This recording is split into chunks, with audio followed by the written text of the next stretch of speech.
আজ মালদা থেকে বন্দে ভারত স্লিপার ট্রেনের উদ্বোধন করবেন প্রধানমন্ত্রী নরেন্দ্র মোদী। প্রধানমন্ত্রীর হাতে উদ্বোধন হতে চলেছে ভারতবর্ষের প্রথম বন্দে ভারত স্লিপার ট্রেন। বন্দে ভারত স্লিপারের পরিষেবা মিলবে পশ্চিমবঙ্গ এবং অসমের মধ্যে। হাওড়া কামাখ্যা রুটে চলবে এই ট্রেন। আজ মালদা টাউন স্টেশন থেকে এই স্পেশাল ট্রেনের উদ্বোধন করবেন প্রধানমন্ত্রী নরেন্দ্র মোদী।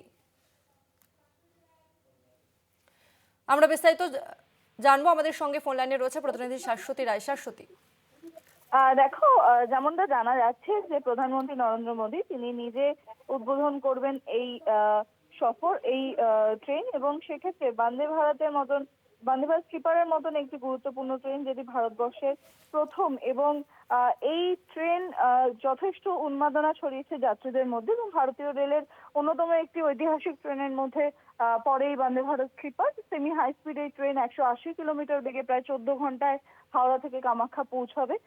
আর কিছুদিনের মধ্যেই যাত্রী সাধারণের জন্য খুলে যাবে এই ট্রেন পরিষেবা। তবে আজকে আনুষ্ঠানিক উদ্বোধন হতে চলেছে মালদা টাউন থেকে, যেটি পৌঁছাবে গুয়াহাটি পর্যন্ত, এবং ভার্চুয়াল মাধ্যমে গুয়াহাটি থেকে একটি ট্রেন ছেড়ে পৌঁছাবে হাওড়া স্টেশন।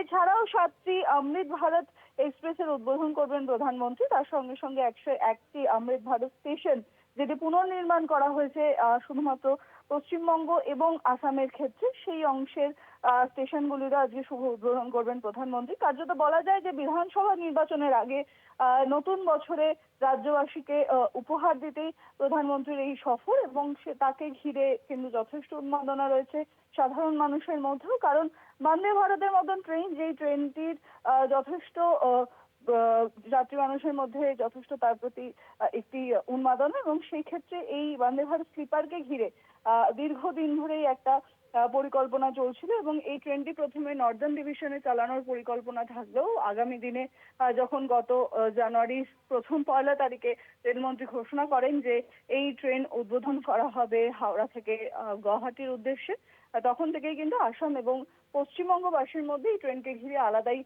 একটি উৎসাহ দেখা গেছে, এবং এই ট্রেন আগামী দিনে যথেষ্ট ভালো পরিষেবা দেওয়ার চেষ্টা করবে। কারণ অন্যান্য ট্রেন যেগুলি গুয়াহাটি বা কামাখ্যার অভিমুখে যাত্রা করে, তার 17 ঘন্টা যে সময়, সেই সময় কিন্তু কাটছাট হয়ে পৌঁছাবে 14 ঘন্টায়। তাই যাত্রীরা যারা নিত্যযাত্রী, তাদের জন্য কিন্তু এই ট্রেন যথেষ্ট গুরুত্বপূর্ণ একটি পদক্ষেপ রাখবে ভারতীয় রেলে।